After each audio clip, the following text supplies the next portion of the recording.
I'm RJ Gottlieb. I've been the driver of Big Red Camaro since 1987. Big Red is the fastest 69 Camaro in the world. With 2,000 horsepower, this beast is ready to dominate the road. Now the car's back from paint and powder coat. Assembly begins. We highly recommend professional installation. We're in trouble.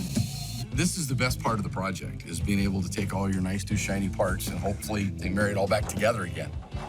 Everything's prepped and ready to go together, so it'll kind of goes in sections.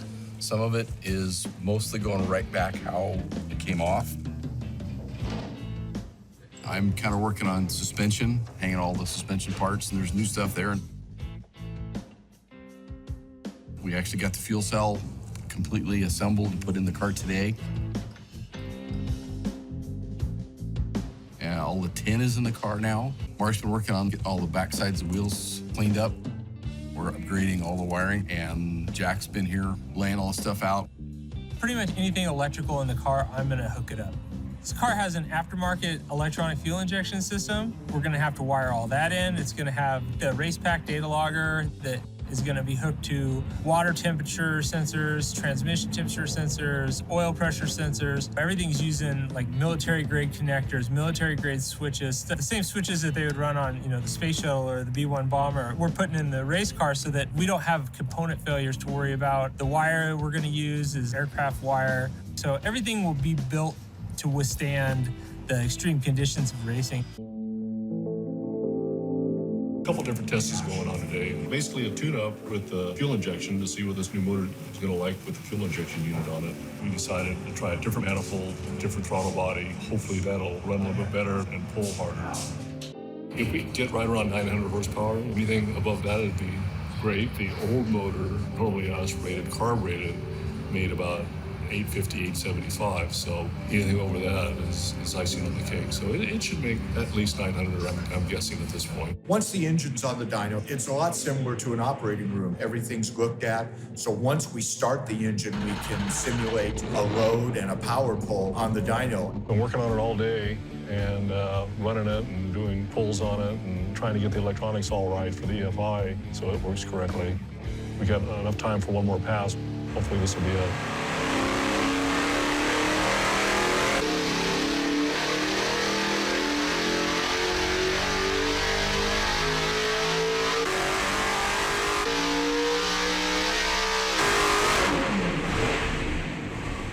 Sounding good. 918.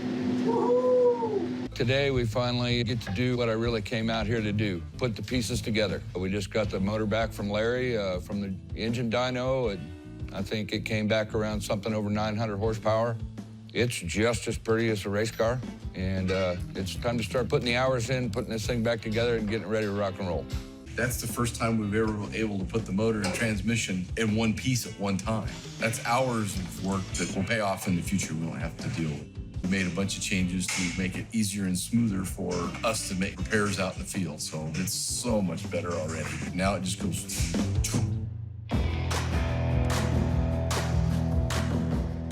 The engine went in real smooth, and the next thing we're looking for are body panels to be put back on the car.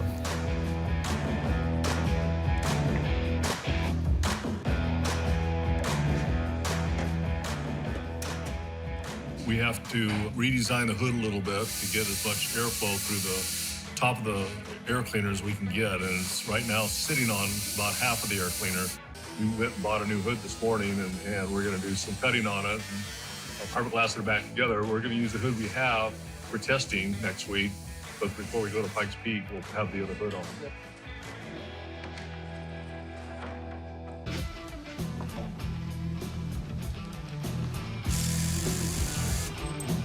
The car fired up and everything looked good, so we got a couple of small things to finish up and we're ready to go to the track to test.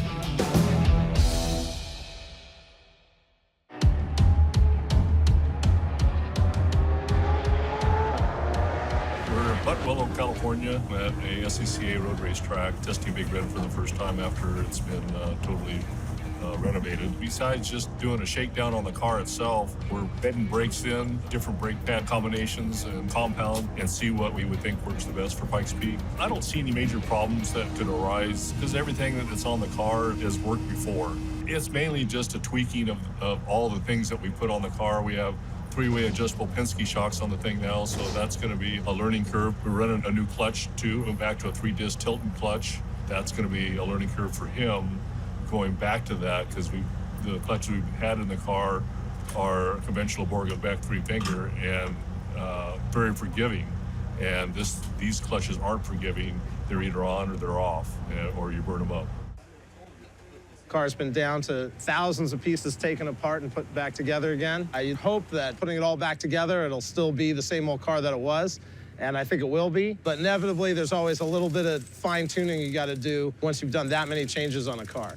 First time I've ever been here, never driven this track. That makes it very good for Pikes Peak. I'd like to get on a course where I don't know what turn's coming next and be able just to get into Big Red and just have to figure it out. Moment of truth, Dave. Here it comes.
Fueled action, then hit the like, follow, and subscribe button. Well, come join us for heart-pounding thrills and high-speed excitement.